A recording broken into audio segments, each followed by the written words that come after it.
Okay. So I want to again thank everyone for being here for the fall retreat, A Mindful Life. This afternoon's session will be presented by Lama Tom Broadwater. So thanks, Lama Tom. Take it away, and I'll be seeing you on the break.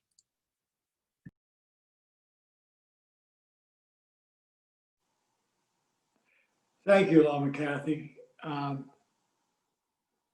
Good afternoon to everybody. I hope everybody had a good lunch.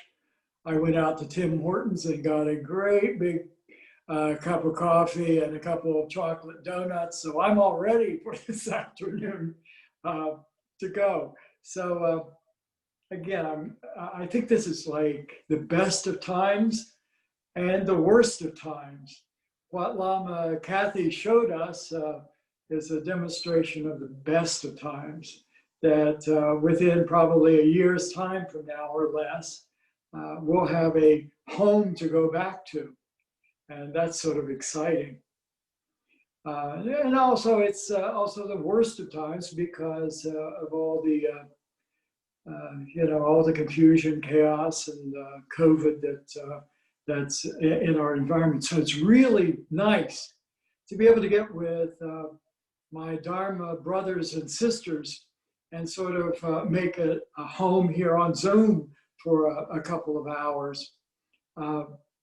So that's really nice. One of the things I want to say is that if you joined us very early this afternoon, some of the conversation that we were having basically covered my subject this afternoon. So that was sort of interesting. If I were to give it a name, the topic of the topic, I would say you can't know the nature of your mind until you become a friend of your mind. I guess that's where I'd put it. And we'll talk about that in a few minutes. So as is our custom, I think it will begin formally by declaring our intentions. As you know, intentions are really important to our practice. So each time we begin any important Dharma activity, we establish our motivation with the intention to benefit all beings. I've heard it said, and I think it was Mingyur Rinpoche who said this, but I'm not positive about this, but I think it was him. He said that when we establish our intention, we are activating the motor cortex of our brain. And what that means is that if we make this heartfelt intention, we're planting seeds for future beneficial activity. That's sort of cool. So let's silently declare our intention to benefit others by what we do this afternoon and plant our seeds for future positive actions that will benefit other beings. You may have additional intentions in your heart that you want to also sort of bring out too. So that's good too. So let's just do that for a moment or two.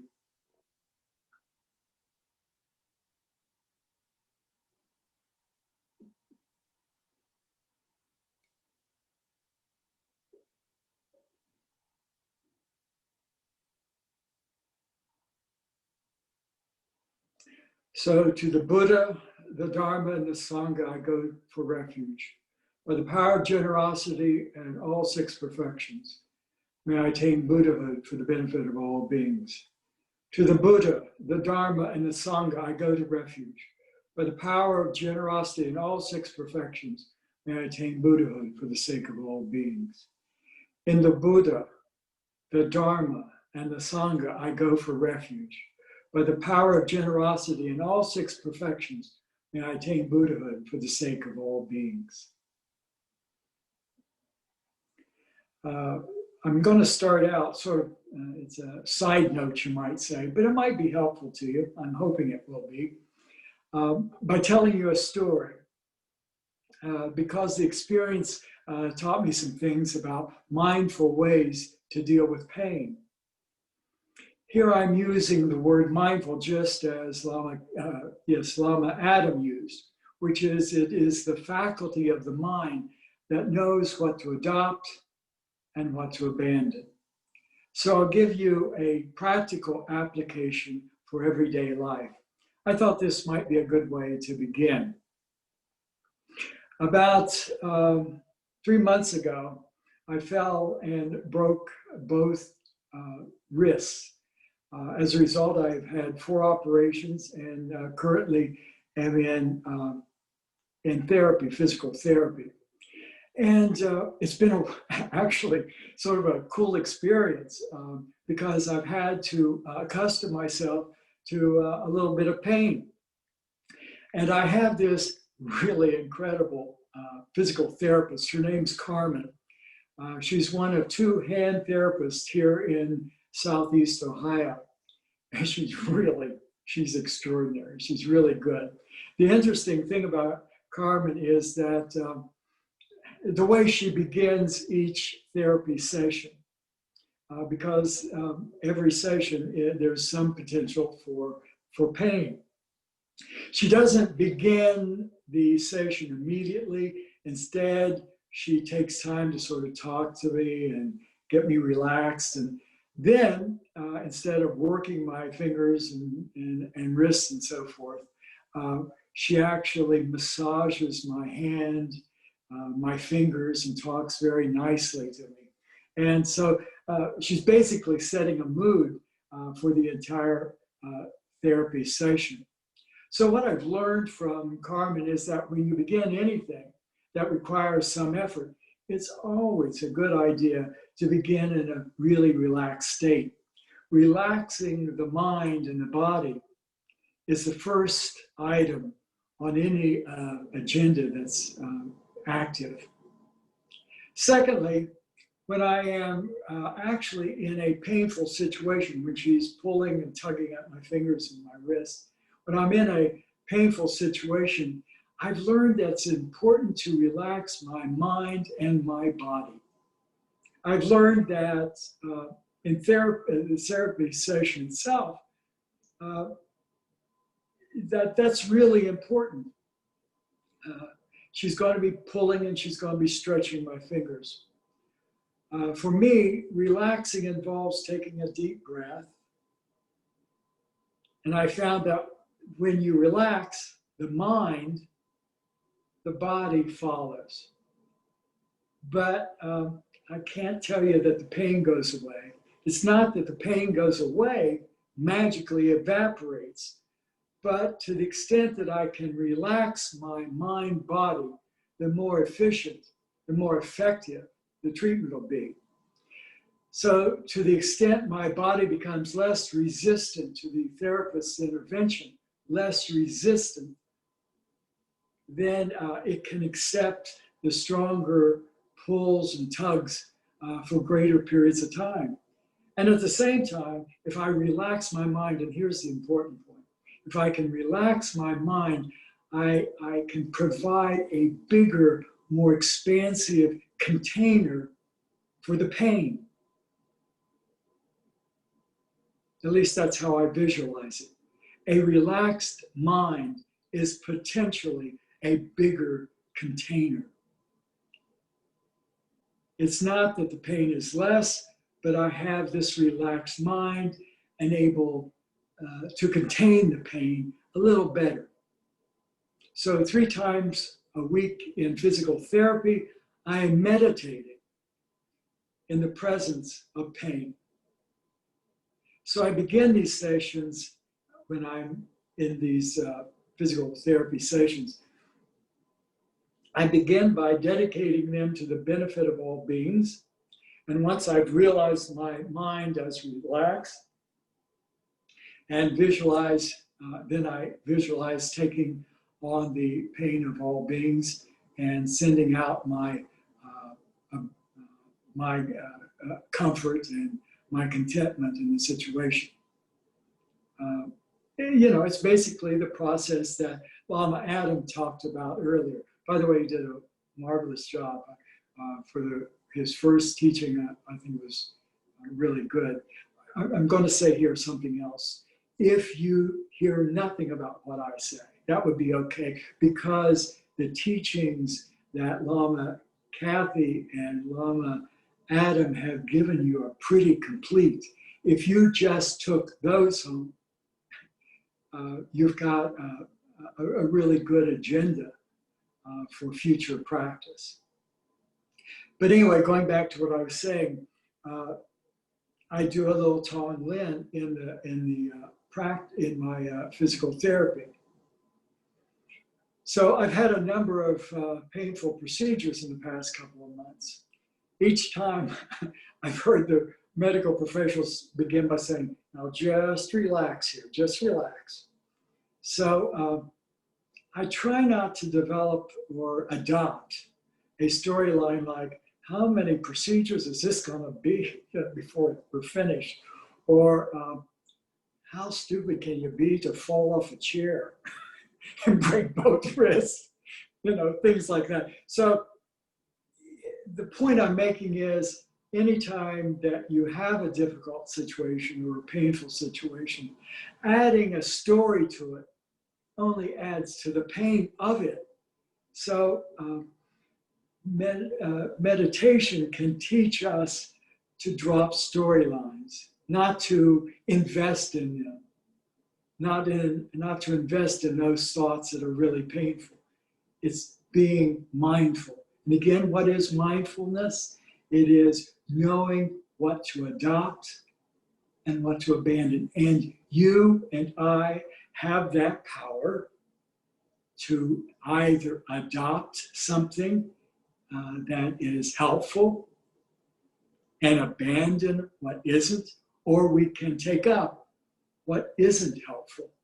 And it isn't helpful in a time of pain or difficulty to add to it with a storyline that makes it even more painful. So I really think we can develop these skills in meditation. I think that's pretty clear. And it is this ability to, I don't know if it's quite make friends with pain, but at least be able to coexist with the pain. I think that is something that we can acquire. It does require a little initial confidence in the power of mindfulness. And also it requires some confidence in our own ability to relax and do the practice. Now, don't get me wrong, I'm not superhuman. There are limits to what I can endure in terms of pain. And I have more than one time said to my therapist, you got to ease up here just for a minute. But, and this may sound crazy, but I really enjoy the challenge of meeting pain and expanding those limits in the practice of mindfully dealing with pain. For me here, the point is, I am not the pain. I am the curious observer of that pain. I'm not its victim. Something like that. So we can do this practice of relaxed observation when things get tough. This word relax is a call to practice, to think that our mind is bigger than the pain. Well, that's how I see it. And I'm telling you this, hoping that it might be helpful to you sometime in the future. I would love to have some additional discussion about this later on, perhaps in discussion time.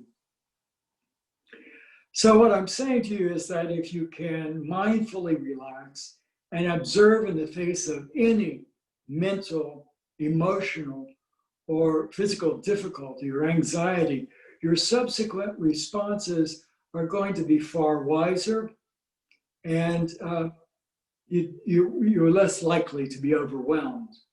So the practice can be applied to anything difficult you do, and you can do it to good effect. I think that by relaxing the mind, we can become more receptive and accepting of what comes next and calibrate our responses accordingly.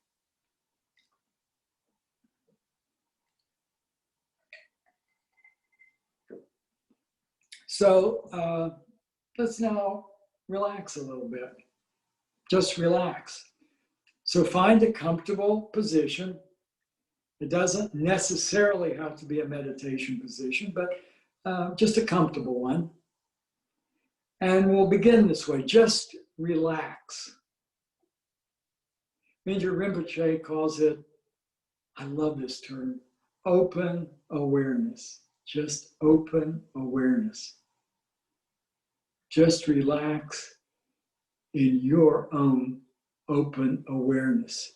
Spacious, free. Just relax. And if you find yourself wandering from that relaxation to other thoughts and so forth, no problem, simply return to relaxing. If you notice there's some tightness either in your mind or your body, see if you can go to that and by your compassionate regard, looking at it, see if that can be relaxed. But if you can't relax that part of your body or your mind, not to worry. Just be relaxed about the fact that you can't be relaxed. It's okay. So we'll take 3 or 4 minutes here and just relax.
Okay, thank you. Thank you for joining me in that. So this afternoon, I'm going to talk about what Lama Kathy and Lama Adam have talked about. I'm going to talk about meditation, and I'm going to talk about meditation's relationship to compassion. My intent is to further tighten the threads between meditation and compassion, to make that bond a little stronger if I can. And if we have time, and I hope we do, we can talk a little bit about the progression in meditation when shamatha and compassion meditation has been well established. Hopefully we'll be able to do that. If not, we'll do it the next time we get together.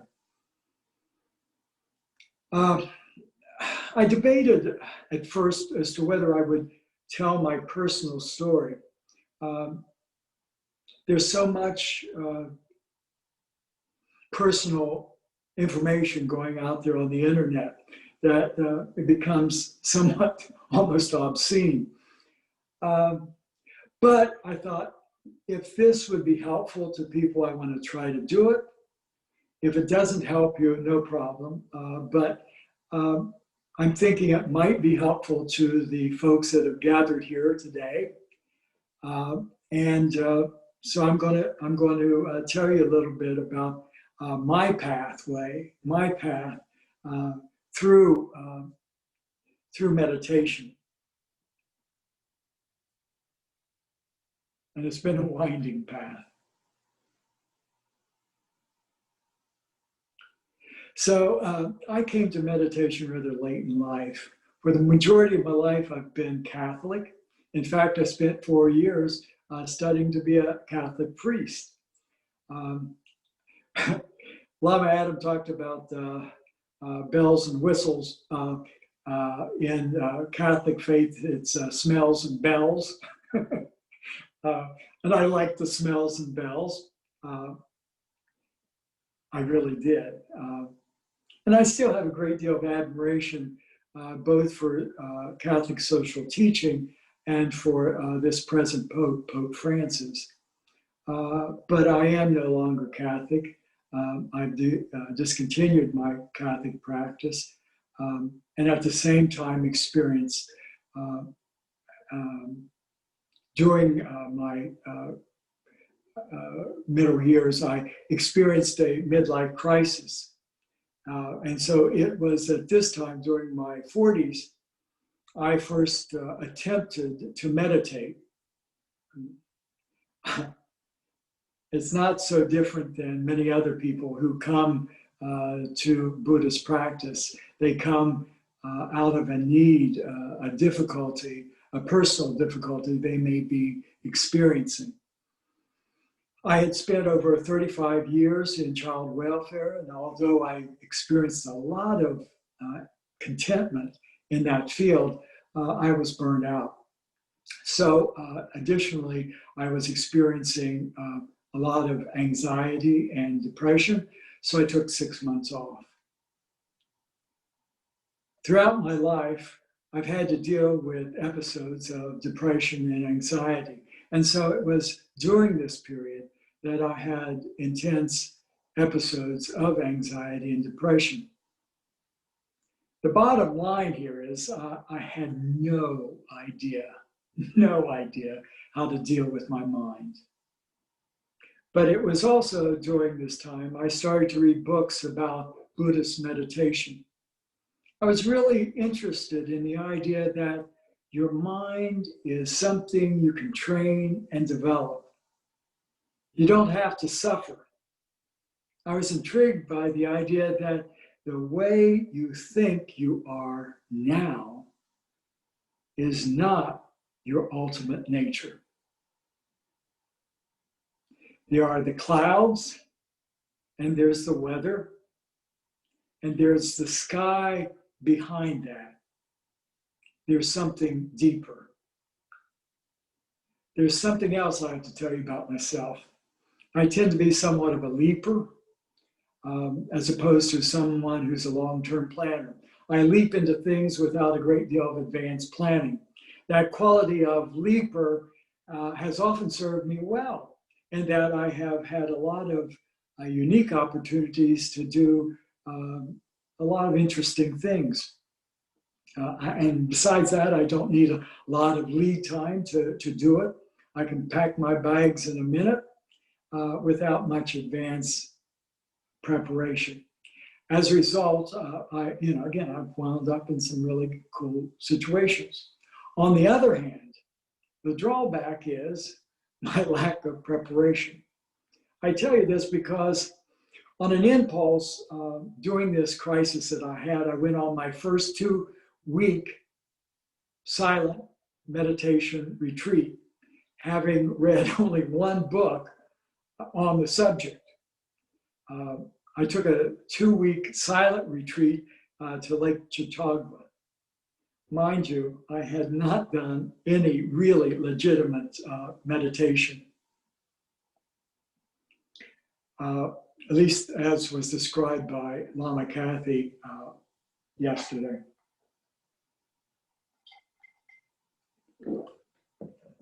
This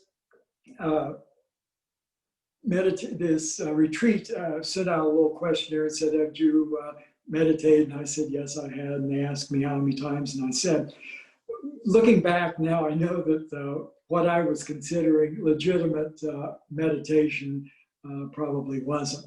So anyway, I show up at my first session, a huge hall with about 200 people. I went late into that hall because I wanted to see how other people were actually sitting, because I had no idea myself. And so I did go in and I did look around and I saw how they were sitting. So I did a pretty good imitation of that and sat down. But internally, I had absolutely no idea what I was going to do. And after a few sessions, I turned to a young woman who was sitting next to me and I said, on a note, I wrote a note to her and I said, how do you meditate here? I think she must have been Zen because she wrote back to me saying, just sit. So that's what I did. I just sat. But during that time, I alternated between extreme agitation and falling asleep. It was pretty crazy.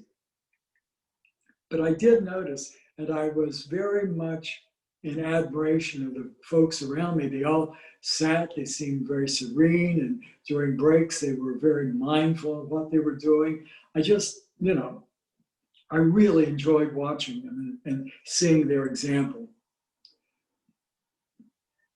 There were many opportunities to ask questions, but I felt so out of my league and too proud or ashamed to ask questions. I realize now how important, particularly, but anytime, but particularly when you're just starting out, to ask questions. That's really important. Well, anyway, after a week of torture, I did gain some courage, and I raised my hand and during question time, and I asked the teacher, why are my legs aching so badly? And the teacher, who was very perceptive, said, how long have you been meditating? And so I had to respond truthfully. I said, 1 week. And the 200 people, I could see lots of smiles on people's faces, recognizing the fact that, well, that's probably what should be happening with people, with someone who's just started out meditating. He then further, I don't think he wanted to embarrass me, but he asked me, he said, and so what is your technique for meditating? And I said, well, I visualize I'm up on top of a high mountain and I'm looking out over a vista of a mountain chain and, blah, blah, blah, blah. And that my mind is so vast and, and so on and so forth. And again, there was some laughter that was going on there. But I will tell you, I did finish the retreat and I learned a lot. It was good. Despite the fact I went pretty ignorantly, it was helpful to me. I would have obviously gained much more had I prepared. And frankly, I was quite happy to go home. Just so you know, and I think you know this, when we meet up with a new practitioner, someone that just comes in or you meet that's learning how to practice, they're probably not so much different than I was. Afraid to ask questions, afraid to to reveal their ignorance. So we need to treat all people just coming in with a great deal of compassion and offer whatever assistance we can. So despite that somewhat inauspicious beginning, I was not deterred. In fact, I was more determined than ever to learn how to meditate. In part, this was a result of my looking around the room at those 200 people in that room and seeing so many people who acted simply, mindfully, and kindly. It was inspiring. So I did learn a lot. Well, during this time, again, having gone through the 2-week retreat and having, also going through this midlife crisis, uh, things developed uh, in a way that was unexpected. Sometimes uh, I would have to say that it's a good idea that you are thrown into the deep water and have to learn to swim on your own. So it's my method of learning, but I can't recommend it for everybody in every circumstance. So, sometimes the right things come together. Conditions just sort of fall together, and there you are in a place you need to be. At this time in my life, I needed instruction, I needed a lifeline, I needed a place to land for meditation. So shortly after the retreat, I found Columbus KTC. My first teachers were Lama Kathy and Khenpo Karthar Rinpoche. My first meditation teacher was Daryl Peters, Columbus KTC retired senior instructor. So slowly over time, I got more precise instructions on how to meditate, like the ones that Lama Kathy gave to us yesterday. A proper attitude and outlook, and I started learning the various stages of meditation training. There was something about Lama Kathy, and I subsequently met Khenpo Karthar Rinpoche. There was something about them that I immediately trusted. I took refuge shortly thereafter with Khenpo Karthar Rinpoche. He became my chief teacher and guru. Later, Lama Kathy gave me the opportunity to teach in classes at KTC. And as always is the case, when you teach, you learn a lot. And that was the case, which got me really interested in and especially attracted to the practice of compassion. I'm not saying I immediately became compassionate, but it did make me start asking the questions like, what am I here for? What am I here for? What am I doing on this planet?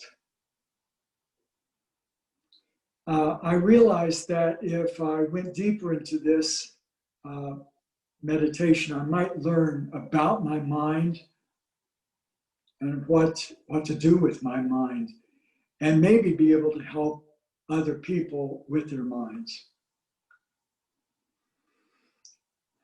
But looking back, I realized that I was further motivated by my struggle with that I've had from childhood with depression and anxiety. I felt that if I could work through some of this, I might actually benefit others, if only within the circle of friends that I had. I never had any thought about becoming a Dharma teacher. I just thought that maybe I might be able to benefit some people.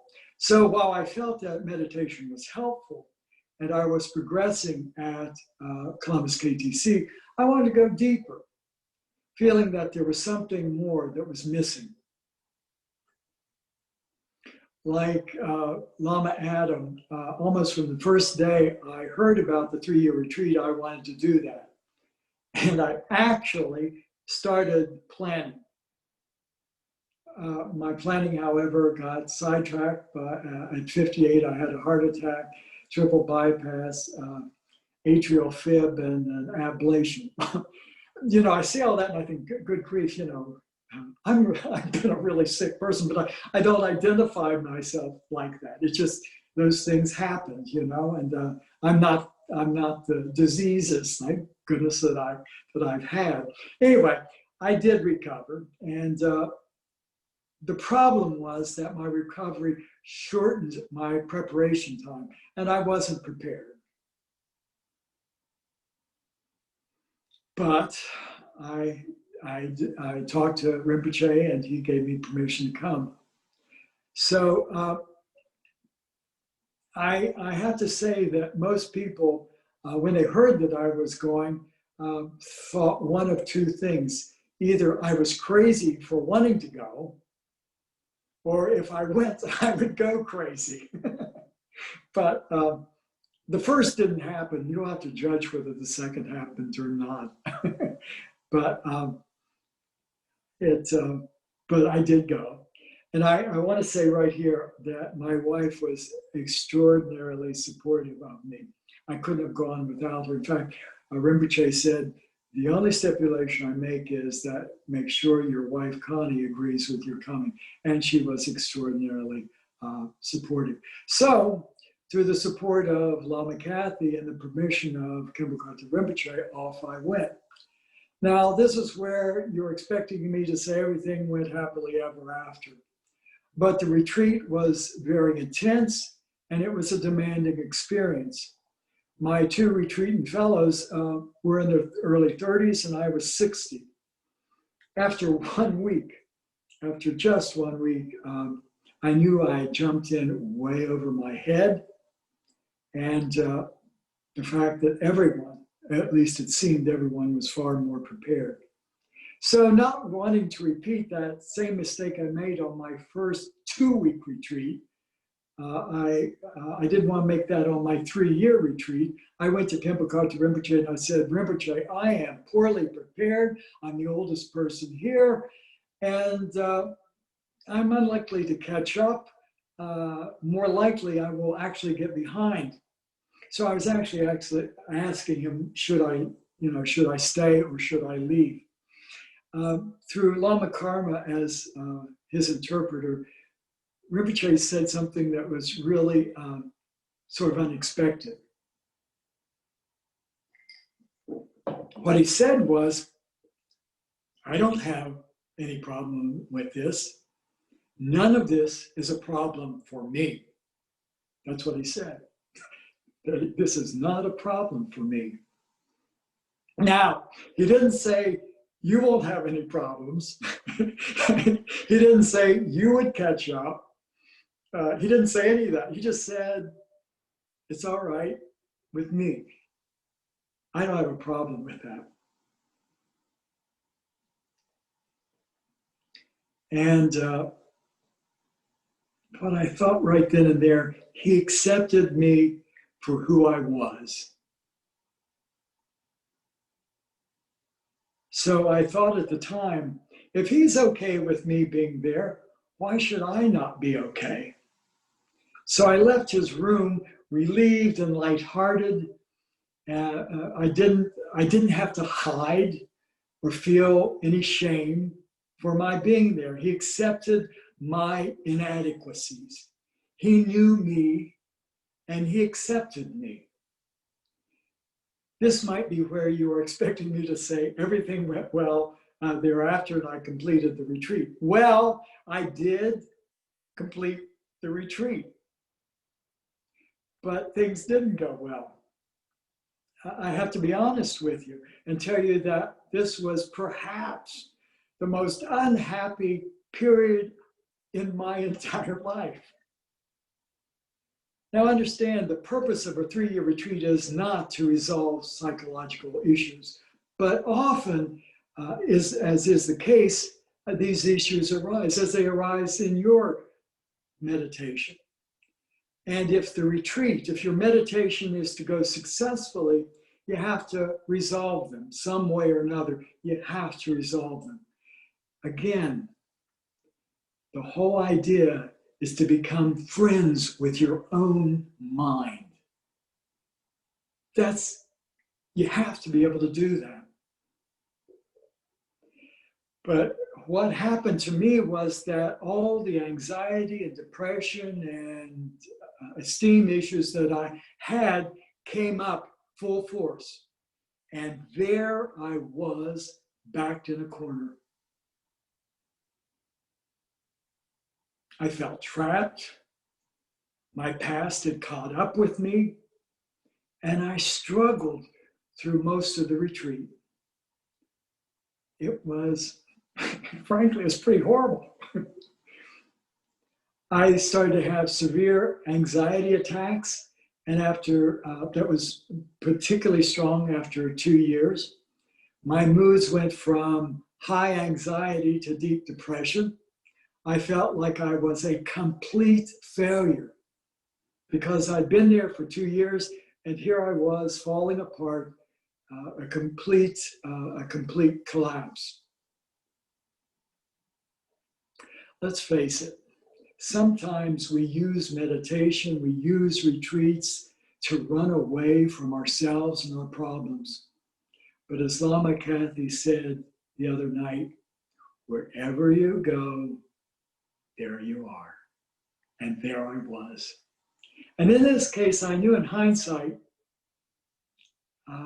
that my motivation to go and retreat and to meditate were very much influenced by my desire to escape. Yes, I went with the express purpose of being helpful to other beings, and that was a sincere desire on my part. But my experience is that many times my motivations are mixed.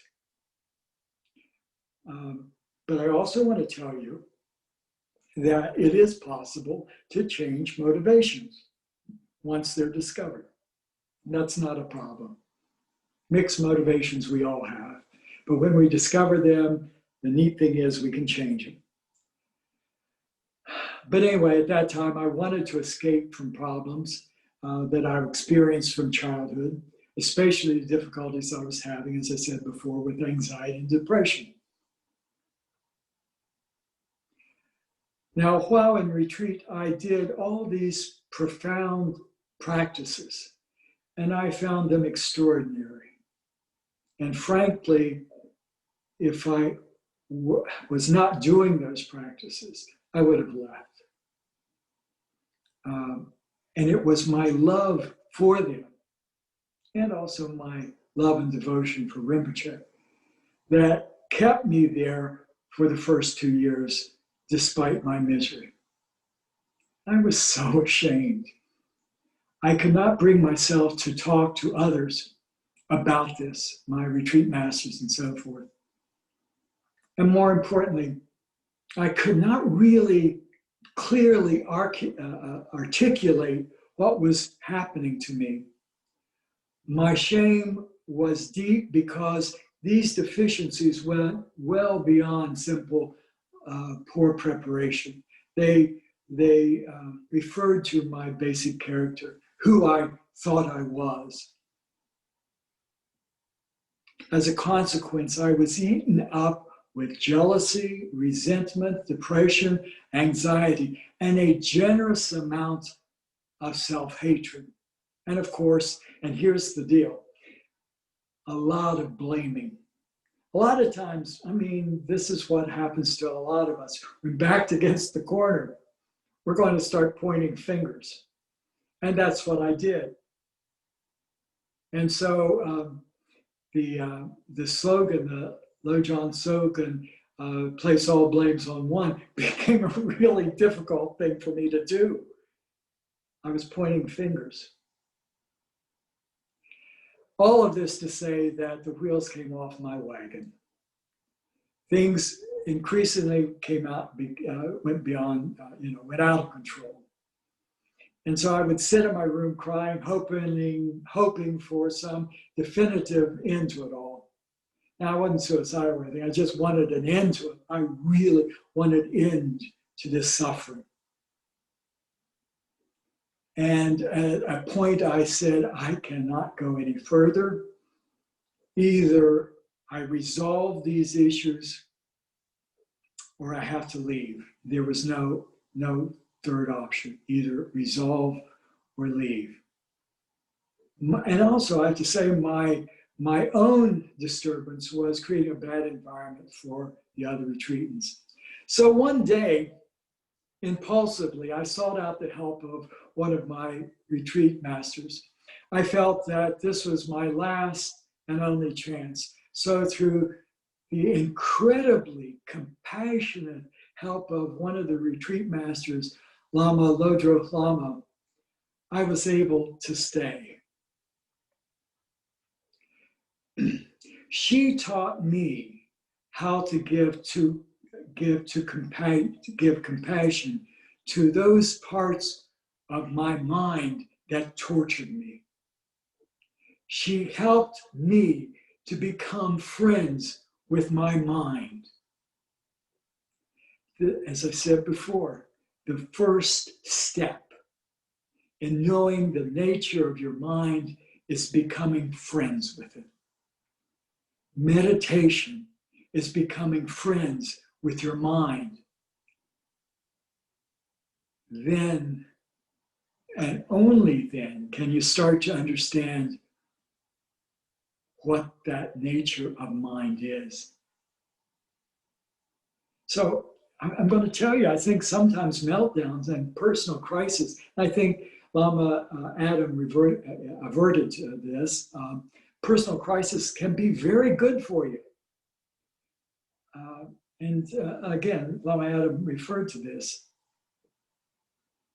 But it's good if you're in with the right people and in a safe container. Both of those, thank goodness, were there for me. So as a result of Lama Lodro Lama's compassionate aid, the whole way I was doing the retreat changed. I could more intensely engage in practice. I'm going to explain this word engagement as I understand it. Engage doesn't mean you do it perfectly. Engage means you're interested and you keep working at it. That's all that means. You don't have to do it perfect, but you do have to engage in it. You don't have to do meditation perfectly, but you have to engage in it. You don't have to do Tonglen perfectly, but you have to be interested and you have to engage in it. And with Lama Lodro Lama's help, I was able, in a new, and you might even say lighthearted way, engage in practice. And I really felt joy as I did it. Now, again, I want to stress this to you, particularly those who are new to meditation. It's not that I dramatically improved my skill level. But what happened is I could practice at my level without regard to how others may be advanced beyond me. I didn't have to worry about that. In meditation, competition is a killer. Meditation will never, I hope, will never become an Olympic sport. You do it at your level. And that's all our teachers, and that's certainly all that Rinpoche asked of me. Do it the best I could at the level I could do it. So my shame turned into acceptance. So instead of using my meditation to escape, I was actually benefiting from it. With more courage, I began to see how I could engage in meditation with that part of myself I was ashamed of. The process continues to this very day. And it is a process, believe me, it is a process. And it does involve Tonglen, seeing your faults and your failings and having compassion on them, bringing them in, accepting them, and breathing out, because you do have this capacity, breathing out your love, your compassion, your ability. And you have that ability, and I'm going a little beyond myself, you have that ability because you have this wonderful Buddha nature. But it's a process. And I'm here to tell you that you are never too old to engage in practice, no matter what your skill level. I repeat, you are never too old or unskilled to begin right now.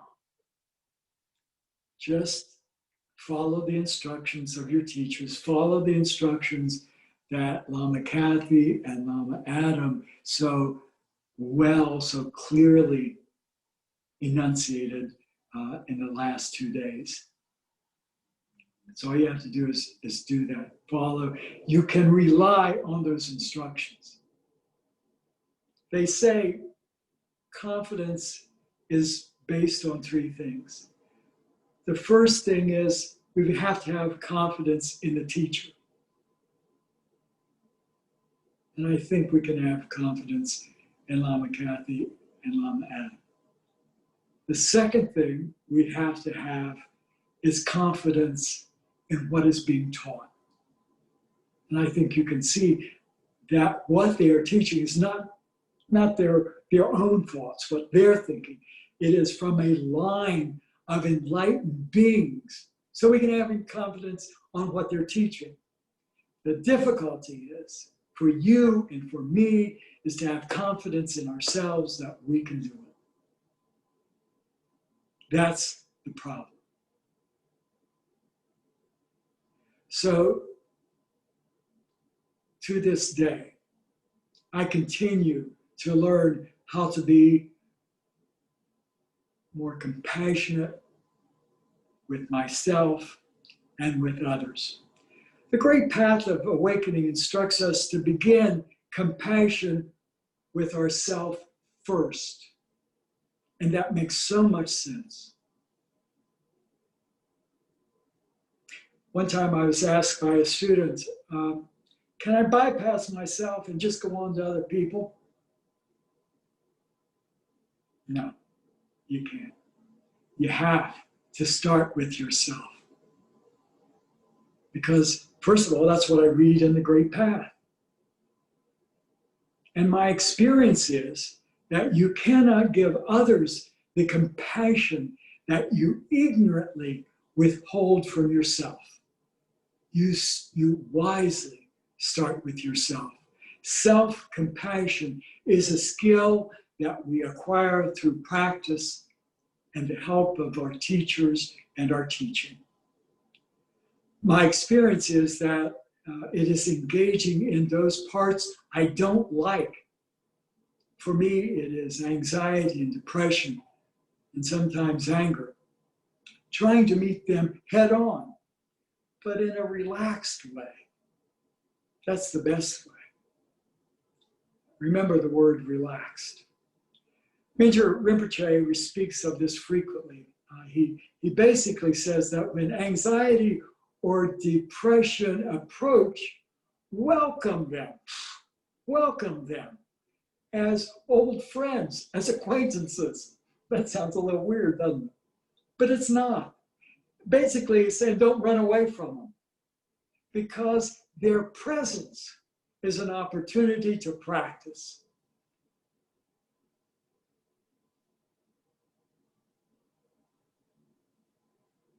Lighten up when they come by, because if you relax, they won't hurt you so much.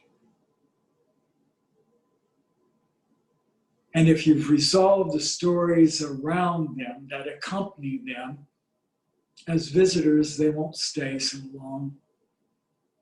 And actually, you'll find that they begin to visit less frequently.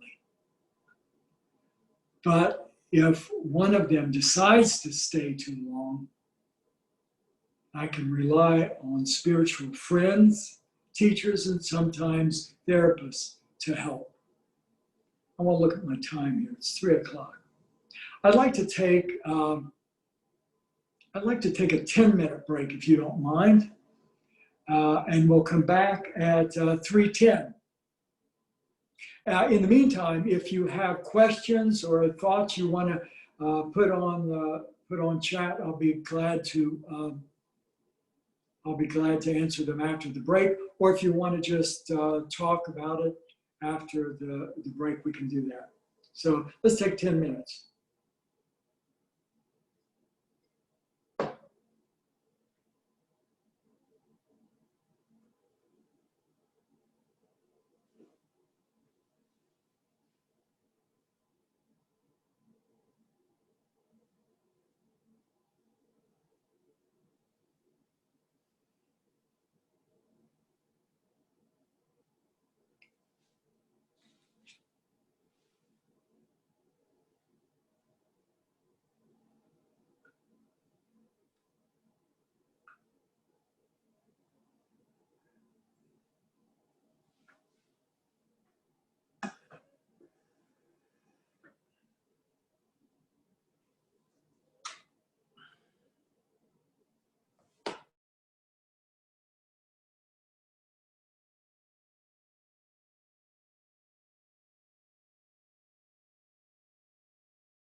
Okay, I think it's time.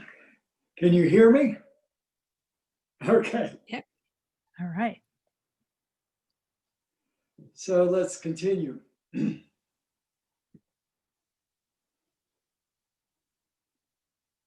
So let's begin by taking a few minutes for self-compassion. In the Great Path, it says, begin the sequence with yourself. It further states, right now, take on mentally all the suffering that will ripen for you in the future. That's a pretty big deal to think that you're going to take on all the suffering you're going to experience in the future.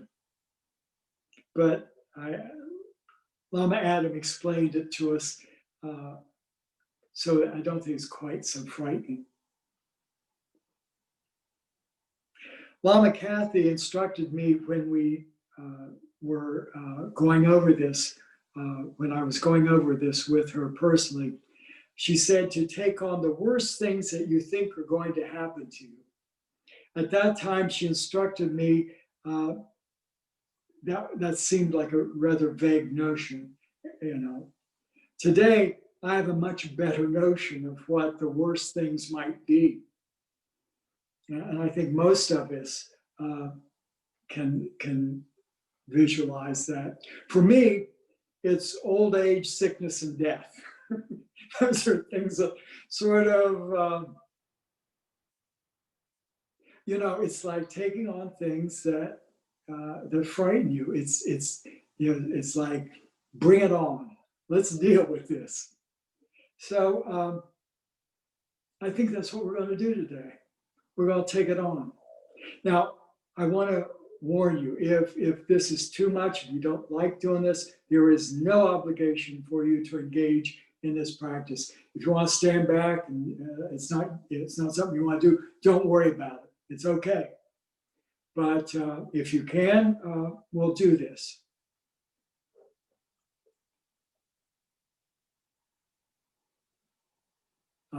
So I'm sort of throwing out a challenge to you to welcome old age, sickness, and death as guests into your house. Let's get into a meditative posture, but just try to relax.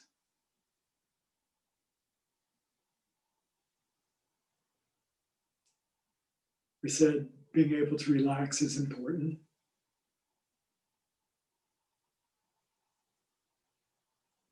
Visualize yourself as growing old. See that image in front of yourself. Maybe some of you are already aging. Others are very young. It doesn't matter. Just visualize who you might be growing old. Vividly see your aging, an older version of yourself, losing your youthful vitality. And because you lack your former attractiveness, you're invisible in a crowd. People walk by you without noticing. All the skills you have gained begin to wane. So you are less often called upon by colleagues. Your senses become less acute. Visualize this person you have become.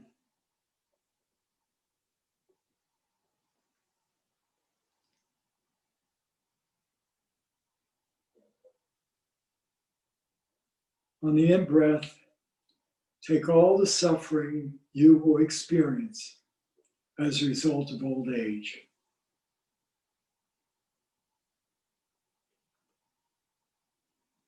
But knowing you have the capacity, on the out-breath, give your love and your compassion and anything you may need to endure old age. and make that out breath in the form of brilliant white light. Let's do this for a few moments.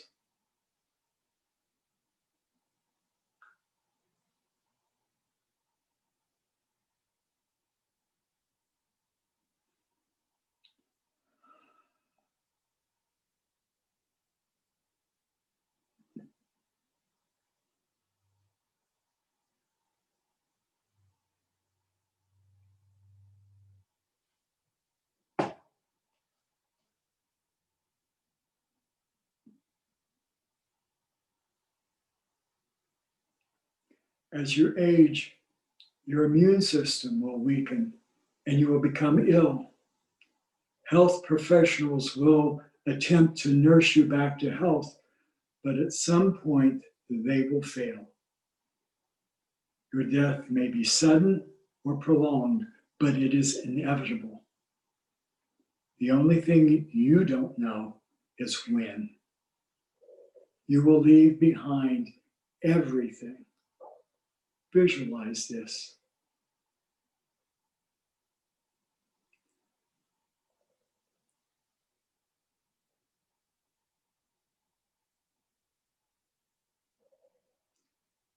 On the in-breath, take all the suffering caused by sickness and death.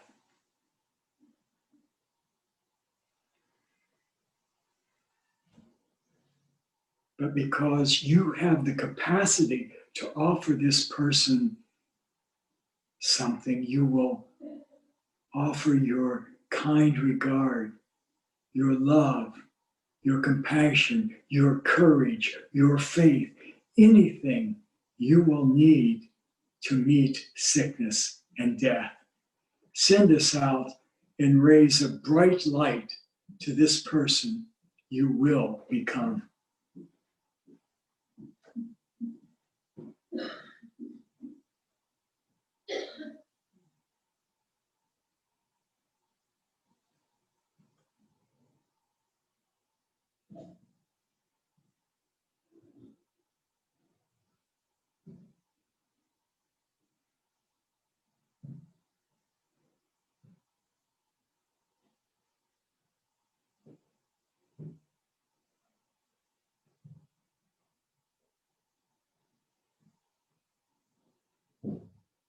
Now, allow these images to dissipate.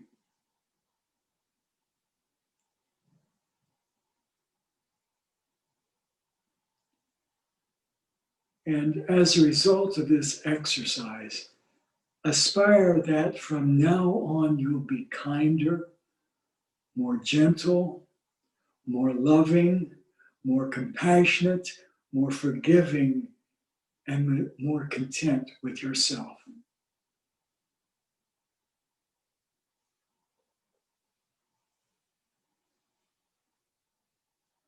Finally, imagine all sentient beings in front of you, everyone. It's good to put your enemies in front, but put whomever you like in front. But all sentient beings are arrayed in front of you in vast numbers and amounts. See them as clearly as you possibly can. Just like you, they will become ill, they will grow old, and they will die.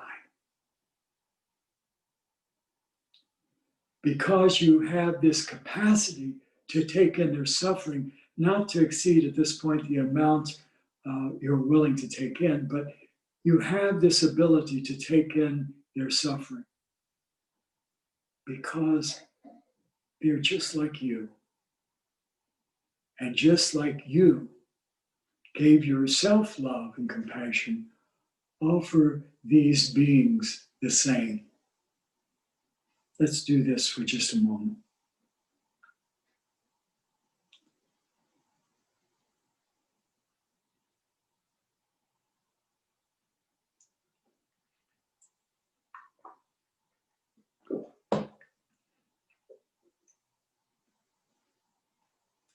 Thank you. Thank you very much for going along with this. Now, how do you deal with this meditation mindfully? Remember what we said about mindful. It means what should I adopt and what should I abandon? Well, first of all, abandon any notion that you should feel sorry for yourself or sad. The reality of death, old age, sickness, these are just realities. You don't have to feel badly about that. Abandon that idea. The idea to adopt is how precious our lives are. That's the idea to adopt. How precious our lives are. In my case, and maybe your case, I don't have an infinite expanse of years ahead of me. I'm 73 years old. How precious these last few years are to me. And how important it is for you and me to practice Dharma right now. We have this opportunity. We still have it. One time I asked Khenpo Karthar Rinpoche, it was just a general question. I said to him, Rinpoche, is it too late? You know what he said? He said, it's never too late. But you don't have an infinite amount of time. So we should get busy.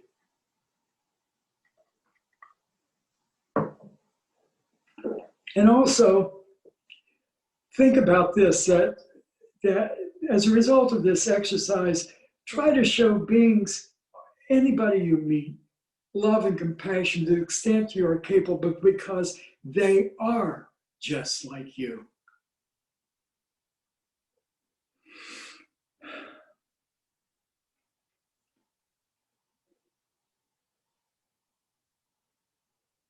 So I'd like to return to my story where I left off. So I was able to finish the retreat successfully, and I came home. I remember one of my first impressions on getting out of retreat. We were sitting in the dining room of a hotel near Woodstock, and across from me was a family of 6 or 7, I don't know exactly how many, and each of them had an iPad up in their face. And this was something new to me. I was like, what? Everybody's got a phone. And when anybody looked up from their phone, they were sort of impatient with one another in their voices. And I don't want to be judgy about this, but what I saw and what I felt, it was like I was really sad. And this was 8 years ago. And that kind of situation has only increased in the past couple of years. I was stunned. And I am stunned by the pervasive, almost indifference we have to one another and our preference for our phones. Over and over again, I see this. And there's a harshness in our speech and our political discourse that grows more strongly in the years since my retreat. It makes me very sad. Technology can be a powerful, wonderful servant. I mean, this is an example. We're all here together. So it's a powerful tool, but it's a very poor master. And I think that the economic greed and the need for profits that are driving these technological changes in communications are making our servant tool completely our master. Another thing that's happened is that news and the news cycle intrudes into every parts of our lives, whether we wish it or not. Cable news is in every gym, barbershop, hotel, airport, coffee shop, and restaurant. Every public place we frequent. There is no such thing as a waiting room anymore. There's only a viewing room. When I go to the doctor's office, they used to call a waiting room. I don't think it's that anymore. I think it is a viewing room, viewing for cable news. And there's no reprieve from this hyper frantic news cycle. We used to approach the news. We'd pick up a newspaper. Now the news chases us wherever we go. But I think you know all these things already. So I don't think I have to tell you that much. But we do need reminded that these things are taking a huge toll on us. There's a lot of anxiety because of that within us. And I don't think it's just my projection. So that is why you and I must be committed to a life that is more mindful and more compassionate if we wish to live a meaningful life. This commitment is essential to our survival as a moral being. It's becoming more imperative that if we wish to live a meaningful life, we should ask ourselves, where am I placing my attention every day? Where am I doing? There's a little app that I have on my iPhone that tells me how much time, whether I've increased or decreased the amount of time I spent on. You know, it's sort of like we ought to have a gauge for ourselves. Like at the end of the day, we should pull up our app and say, where did we spend all of our attention today? And that's a really good question. Where in a given day am I placing my attention? Because it is, you know, our attention can be intentional. And the question we have to ask is, did I make conscious, deliberate decisions, or were my choices driven by algorithms on the electronic devices I possess, algorithms that know my past choices and therefore have predictive and determinative value, commercial value? You have to ask that question. How am I making choices?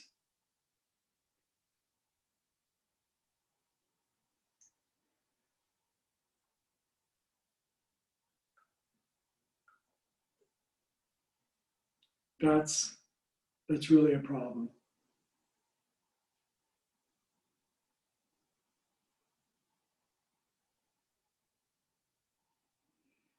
The other thing that's happening is we don't want to do anything unless we get a friendly face, emoji, what do you call those things, you know? It's like we have to have a happy face, we have to have a heart, we have to have a hug or a wow. And we're looking for immediate gratification. And if there's anything we should know about meditation and a meditative life and a mindful life is that it takes time. And it's not always going to be a big wow and a big heart and someone loving us. We have to back away from that sort of thing.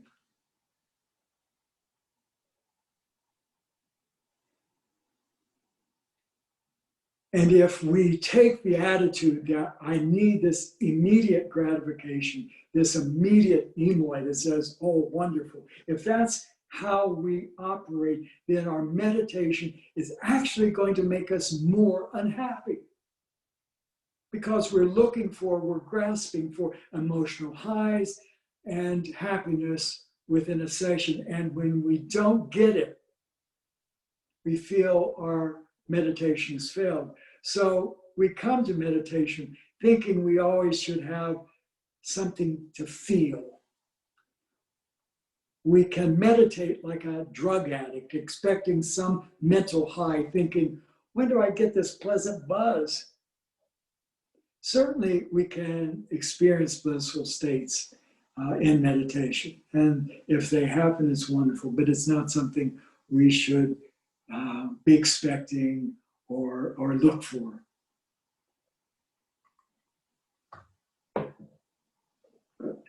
The only feeling of contentment we should have is the contentment of completing a session.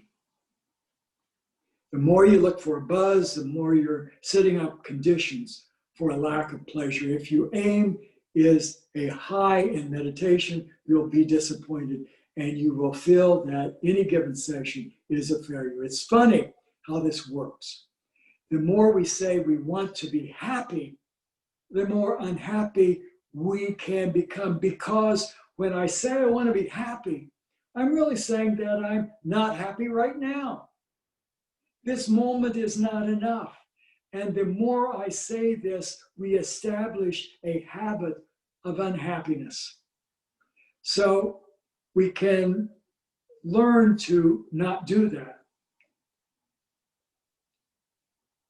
We can learn to search for happiness inside us. But if we're looking for instant buzz within ourselves, well, that's not going to work. So we have to determine, I have to determine to just meditate, even when it's messy, when it's chaotic, whatever the weather. In the long run, I find meditation goes much better that way. I don't need for it to be perfect. Just do it. No pressure, no expectations. In the last 3 months, while I've been working on my therapy, I found meditation really juicy. During my hospitalizations, during my surgery, during my recuperation, just being with discomfort and the subsequent restlessness, agitation of recuperation, not striving for pleasure, just being present in the moment, no matter what it is. That can be very juicy, even without any sense of certainty or well-being. So happiness and meditation are not seeking the hits of pleasure. In meditation, we develop a different relationship to our thoughts.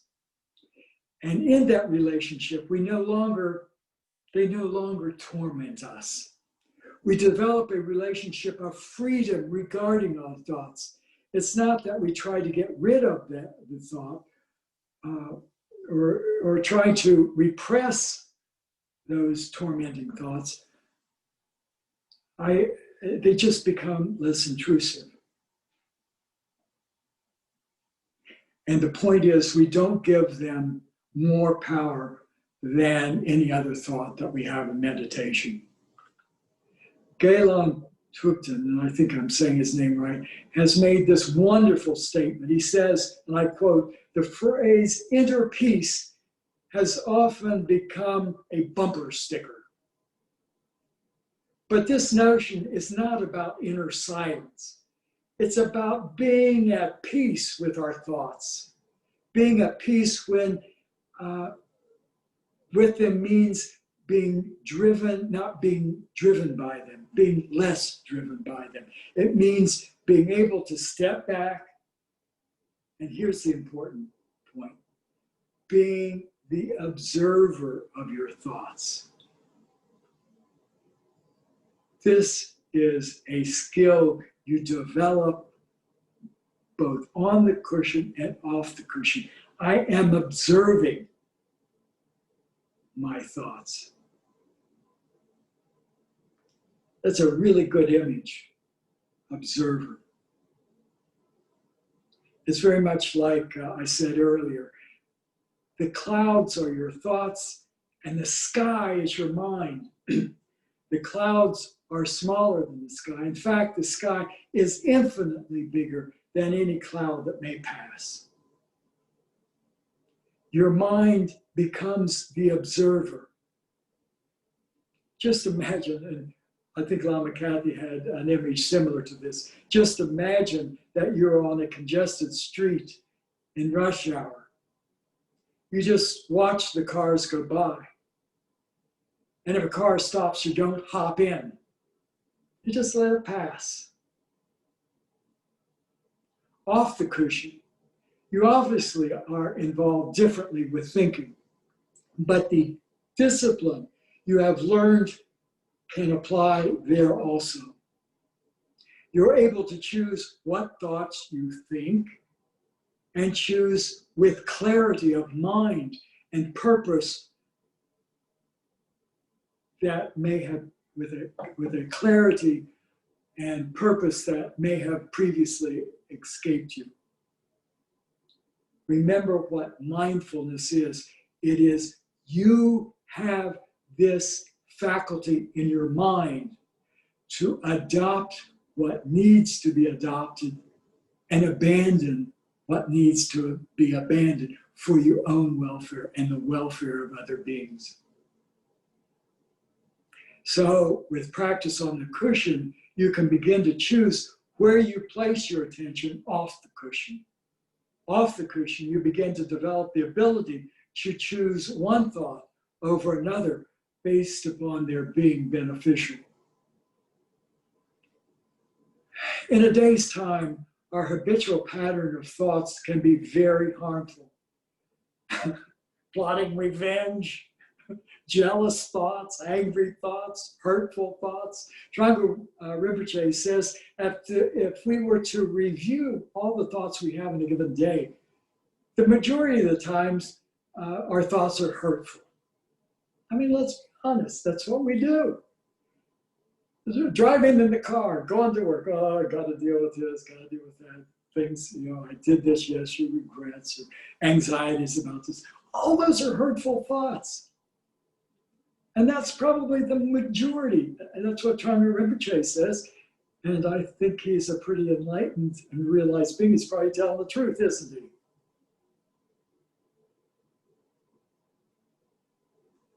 If we don't energize these thoughts with our sustained attention, the thought dissipates on its own.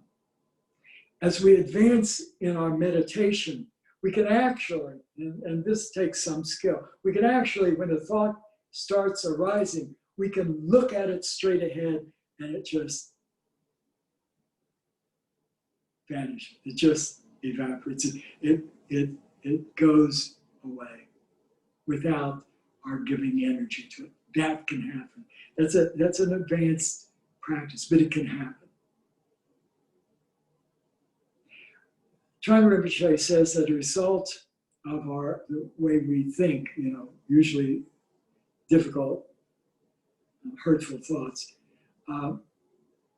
if we are able to start doing this practice of meditation, we're going to naturally be experiencing fewer thoughts. This can happen. They say, and you've heard this analogy, initially our thoughts are like waterfalls, and then they're sort of like a river, and then sort of like an ocean, vast and deep. Our minds become like that. Now that takes time.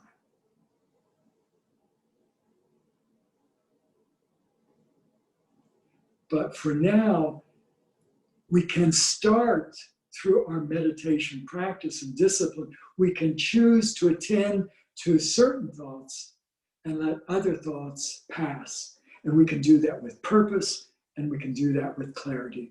So now I want to change gears for a little bit and talk about a more direct relationship between compassion and meditation. And why I think meditation is itself an act of kindness.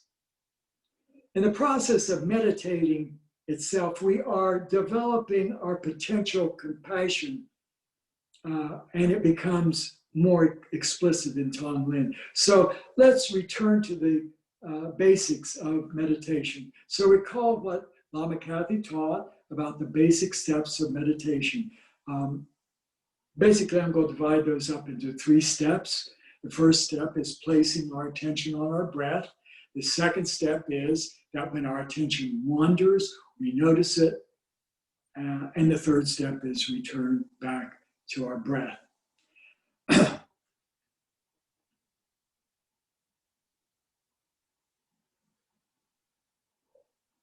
So, what I've noticed about myself in meditation, I don't know if you're like this or not, but in this wandering thing that we do, I don't slow walk myself to a distraction. It's like 1 minute I'm meditating on my breath, and the next minute I'm on a Caribbean island basking in the sun. There it is. It's not like a slow walk, but there it is. I'm there.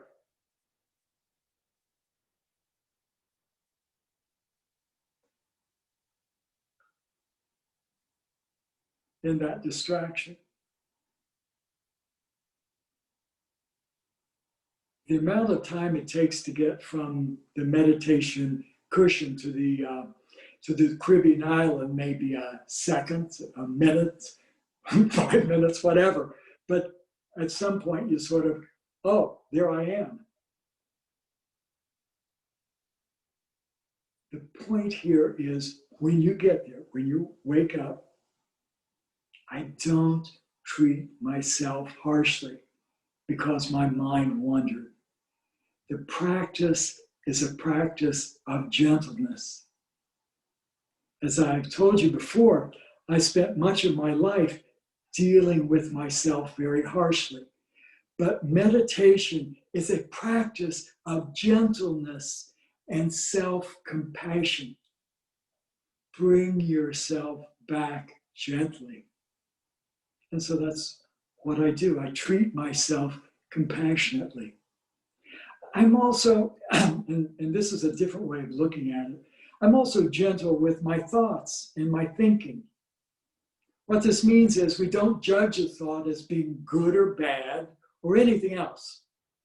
We let it be in an act of gentleness. It's neither bad nor good.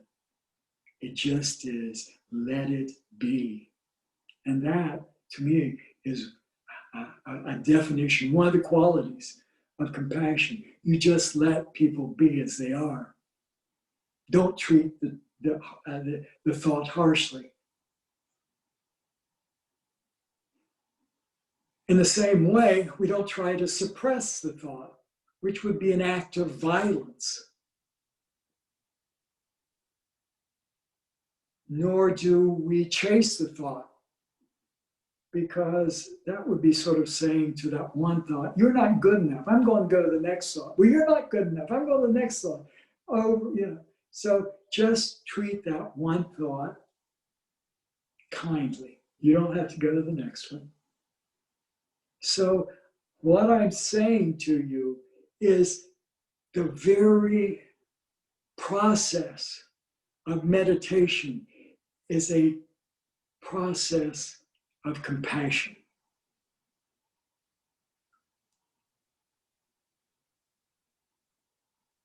So in this way, we are treating all aspects of the meditation process, ourselves and the object of our meditation, with kindness, with compassion, and with respect, even our distractions. In a way, we're sort of honoring our distractions, because where does meditation occur? It occurs at that point that I wake up. If I'm in the Caribbean, I wake up and I go back to the object of my meditation. That's meditation. Waking up and going back.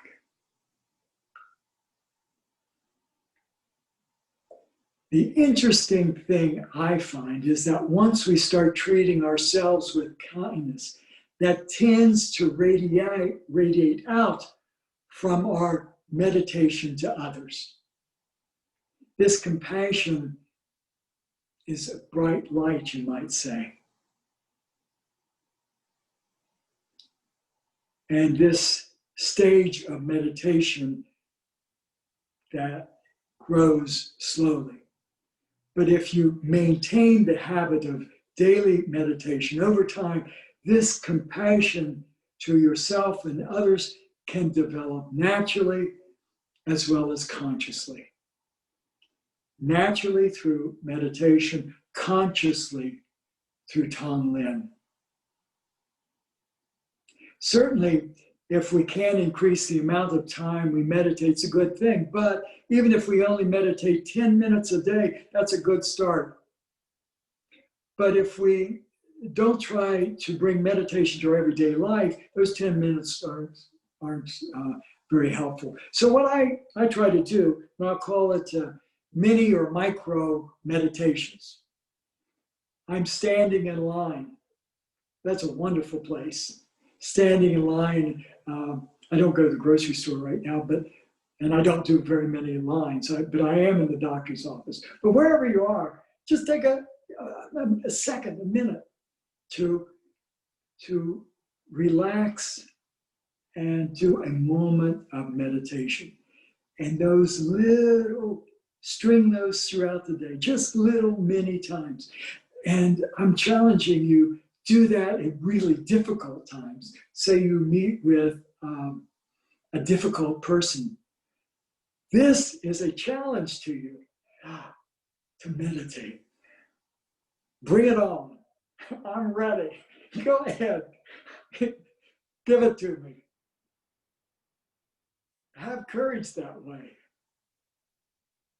So this is one way to bring meditation to everyday lives, is to do these little mini sessions throughout the day. And I assure you that those little moments strung through the day will be of enormous assistance to you when you actually sit down on the meditation cushion. I can assure you of that based upon my own experience. So I'd ask you to make a little commitment to that kind of process. Let me look and see what time we got. Okay, we're good.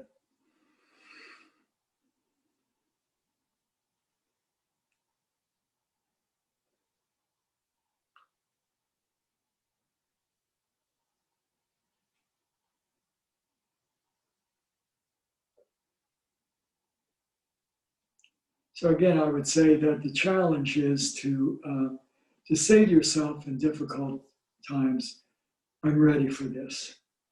I can deal with this. Have confidence that you can do that. I don't have to run from difficult situations.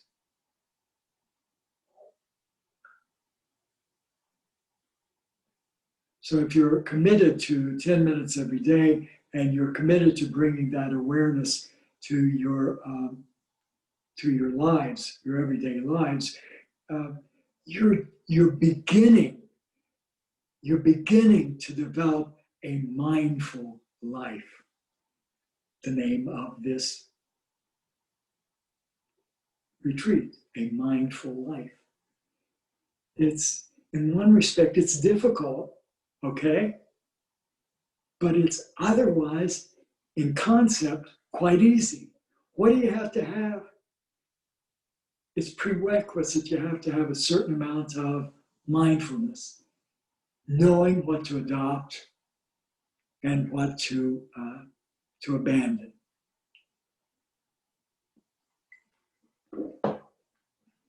So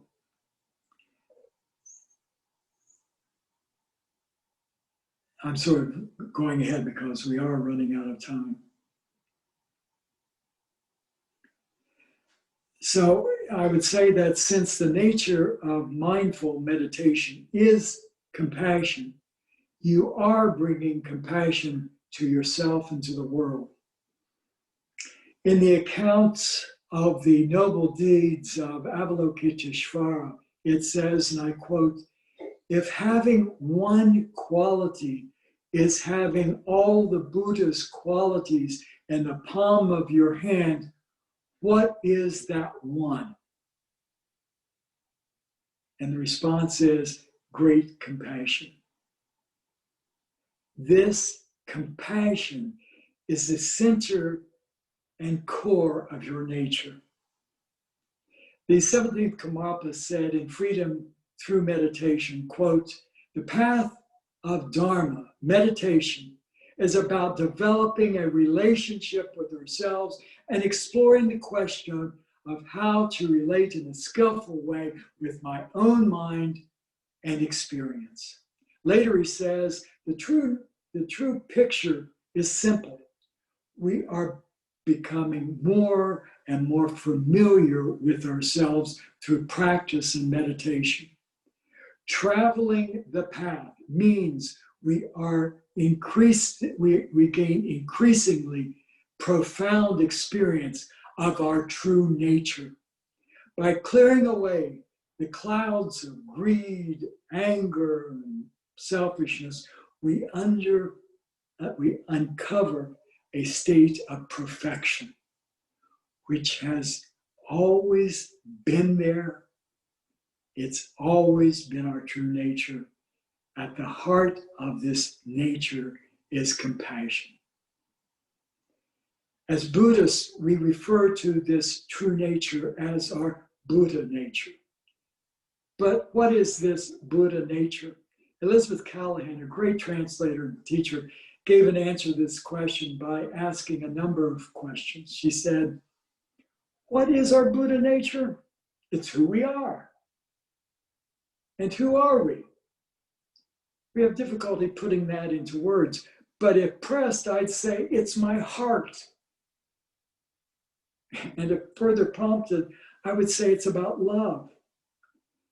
And I think that word love and compassion, that connects with everybody.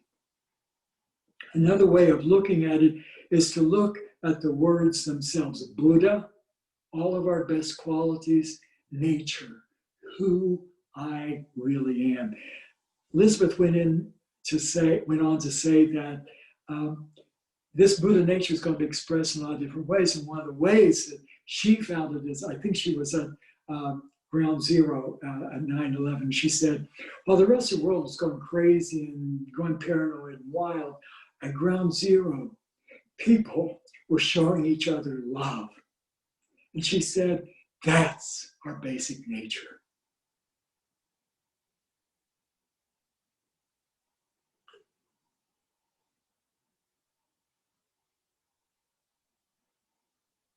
People were reaching out to one another, helping each other unselfishly. And this for her was a manifestation of our Buddha nature. With the help of teachings and our teachers and meditation, we discover this great compassion that exists within us. It is the intention and it is the purpose of all Buddhist teaching and practice to bring us to a recognition of that purity that is within us. As a Buddhist, we call it our unlimited potential, our Buddha nature. So I want to end this conversation up with what is so encouraging to me and to all of us. Jatsuma Tenzin Palmo said, talking about Buddha nature, she said, we are always given the message that our potential is so limited. And she said, that's so sad. Our potential, who we are, is infinite. All the problems we have within us, such as jealousy, anger, poor self-esteem, are simply habitual patterns we have, but they are not inherent in who we are. The remedy to depressed states, and I'm quoting here, poor self-esteem, these sorts of things, is the recognition we have Buddha nature. The nature of mind is completely incredible. We are not lowly sinners. We are not lowly, worthless beings. We are something jewel-like. The Buddhist path is to help us overcome this endless, mindless ego grasping. Further on, she says, meditation is a way to take us back to a deeper level of awareness, than we normally dwell in. We don't know how to see things without being swept along by them. The first step is to learn to observe and not be swept away. And that alone can give us spaciousness. Even in the midst of our crowded daily lives, even in the midst of this COVID, even in the midst of all this political chaos, we can have that. We can't have that on the basis of feeling superior to others. Rather, that having that draws out in us our compassion for all those who lack it. She said, this alone can give us spaciousness, even amidst, well, I just said that, but I'll say it again. And that alone can give us a spaciousness, even in the midst of our crowded, busy days, because we are no longer pressed in our tiny little box head. That's what she said. We are deeper than that. She ends her statement by saying, it is not so difficult. It is not so difficult to access this kindness and compassion. And we can do that with a little instruction and a little practice. Anybody can do it. I am so grateful with this opportunity to talk to you. And I am so grateful to Lama Kathy and for Lama Adam in giving us instructions that you and I can carry forward. I want to thank you all. I'm sorry that the time is running out, but I want to thank you all for staying with me. I wish you well, and may we see you again soon. Certainly, I hope to see you all very soon at our new center in Columbus, Ohio. Lama Kathy, do you have anything you want to put in here? Yes, I've been doing the monitoring and so forth, and I want to thank you, Lama Tom, for sharing your experiences, especially the experiences with how we can bring compassion to ourselves into the Dharma, into our meditation practice. We have to be able to include everybody, and that includes ourselves. So thank you, and also for giving us the idea of how to do meditation in the moment when we are not on our cushion, because you're absolutely right. If we can move our practice off of the theoretical and off of the meditation seat and then into our daily situations, waiting in line and going to the doctor and contemplating our lives. This is all, I think, the value of meditation going forward.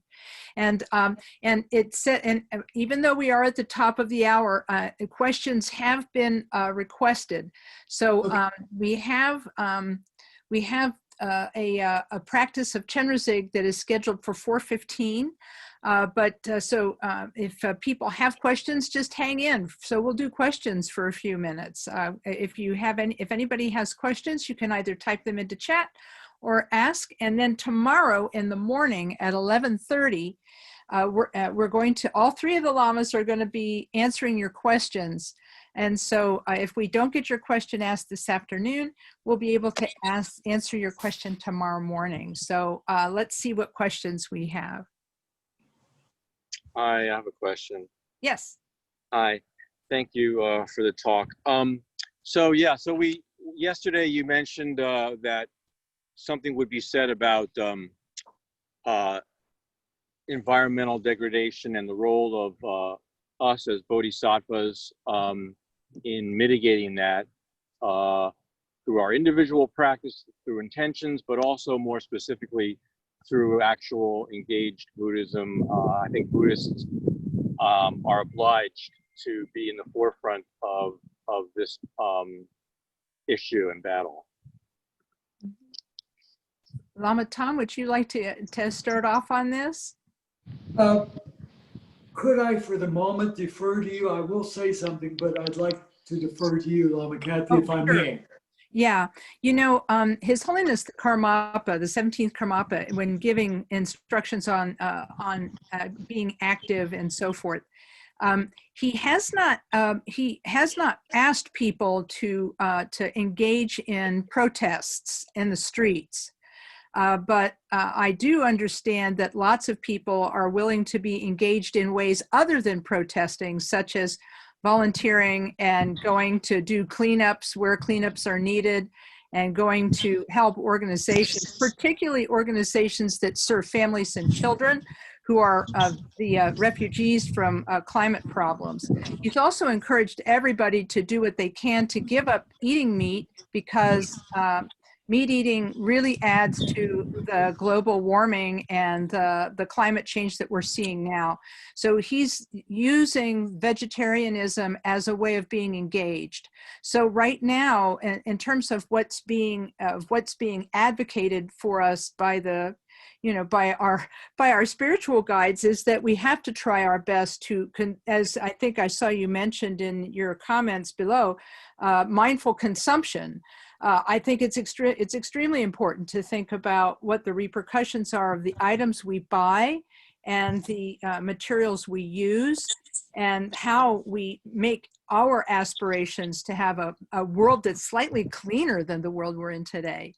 I think that being engaged has so many levels, because there's they always say, think globally, act locally, which I think makes a lot of sense.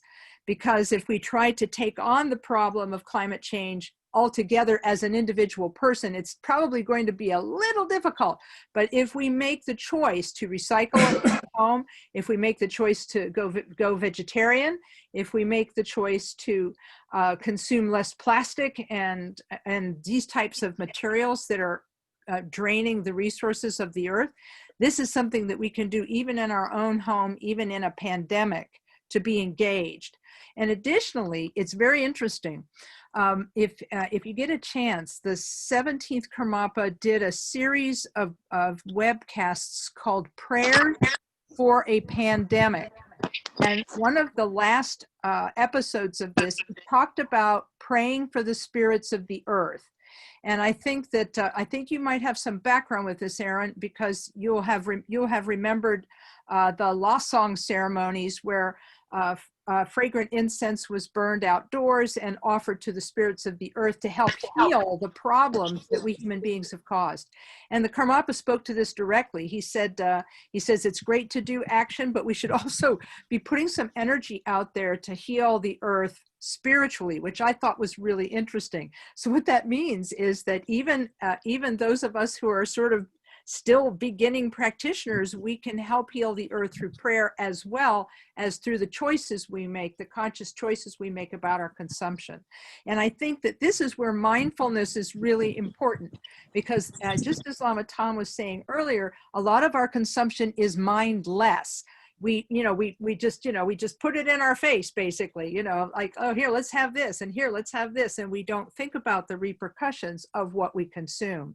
So if we practice mindfulness, as Lama Adam was talking about, which is knowing what to take hold of and what to let go of, we'll know to take hold of methods and techniques that will preserve the earth, and to let go of those that we may not even recognize as being harmful. So I'm sorry we can't do a whole program on that, but I think that mindfulness really feeds into being able to be mindful about our choices personally and for the world. So that's kind of where I was going. Lama Tom, you said you had something you wanted to add in.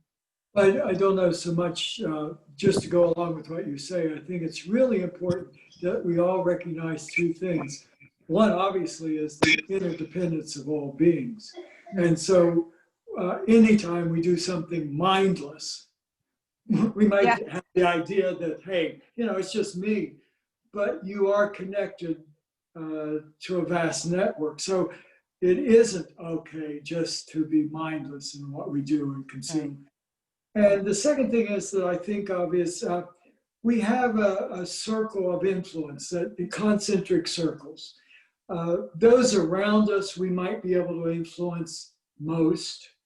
And then it goes on out to those that we are less likely to be able to influence. Mhm. And so to get to those that we are less likely to be able to influence, I think we can join those groups that very clearly maintain the kind of values we have as Buddhists: nonviolence, non-harm, wanting to be helpful, all those kind of things. And you have to examine before you jump into any organization as to what their values are. So I think those two things are what I want to say, which is really what you said already.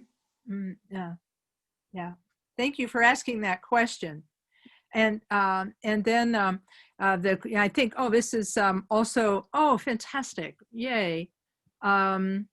Yeah, Lama Tom, there's been some comments. They are really appreciative of the message that you brought this afternoon. And then the videos from today, I know someone asked about videos from today. They will be hopefully available tonight. I was unable, because of the bandwidth, my bandwidth limitations at my home internet, I was unable to upload them this afternoon, but I will make an effort to get them uploaded tonight to the Columbus KTC YouTube page. And then you can watch them later on. There is going to be, we're going to take about a 5-minute break at this point, and then we'll start somewhere around, maybe we'll start at about, it's 4:08 right now. We'll try to start at 4:15 to do a Chenrezig Bodhisattva chant, and that will last for about almost an hour.